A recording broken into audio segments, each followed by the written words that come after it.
Okay, so hi everyone, Senan on the side, and in this video we are going to see how to perform a topological sort. So what you are given is an adjacency list for a directed acyclic graph. You know that it's a DAG where adjacency list of I contains the list of all vertices j such that there is a directed edge from vertex I to vertex j. So basically a topological sort is where a directed edge u comma v, if that exists, u must come before v in the ordering. So how do we do this? So basically I'm using a DFS approach, and what we are trying to do is basically going through each and every element, and whenever we come back from this DFS I would store that value somewhere, and I'll see why we do that in a second. But let's say we have a vector for a visited array, classic BFS DFS thing. We get a vector int as answer. That is what we are going to return. Now for all the elements I try to, assuming that graph could be disconnected, I go through this for loop, and if it is not visited I would call the DFS from that point. In the end we have to reverse our answer, and then I would just return the answer. Now let's look at the DFS. So it's classic DFS. You mark this as visited, then for all the neighbors of this node which are not visited, you call the DFS for that node as well.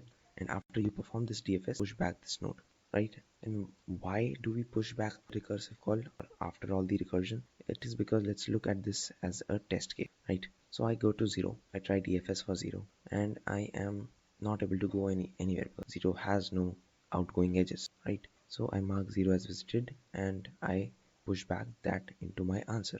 Now after that I go for 1, check if 1 has any neighbors. I see 3, I push back 3 into my answer.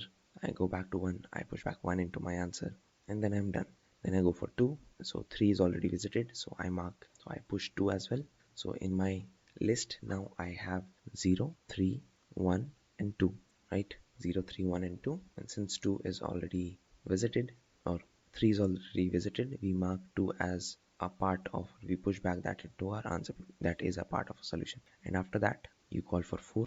You see there are 2 neighbors but they are visible, so you push back 4. So your answer array is now like 0, 3, 1, 2 and 4. Okay, after that you do it for 5 as well. So you have 0, 3, 1, 2, 4 and 5 as your answer. And if you remember, I said to reverse that answer, right? So if you look from the right, you have 0, 3, 1, 2, 4 and 5. So this is a valid topological order. And now if you don't understand this, consider this, you have a linked list, right? Basically a chain of nodes. So you let's say from 1 to n. Okay, so consider this chain of nodes like this is the tree. You call DFS for 1, which would call DFS for 2, which would call DFS 3, which would call DFS of 4, which would call DFS of 5, which would call DFS of 6. And at this point you want to go into this for loop, you'll directly push this 6 into your answer. So since we have reached a terminal node in a way, like the last node of this chain, now this number should be the last element in our final answer. So you take the 6, you push back that to our answer array, and then you go to 5, you push back that 2, then 4, then 3, then 2, then 1. You have a list of 6, 5, 4, 3, 2, 1. But given the directions, we have to reverse the answer of 1, 2, 3, 4, 5, 6, which is exactly topological sort.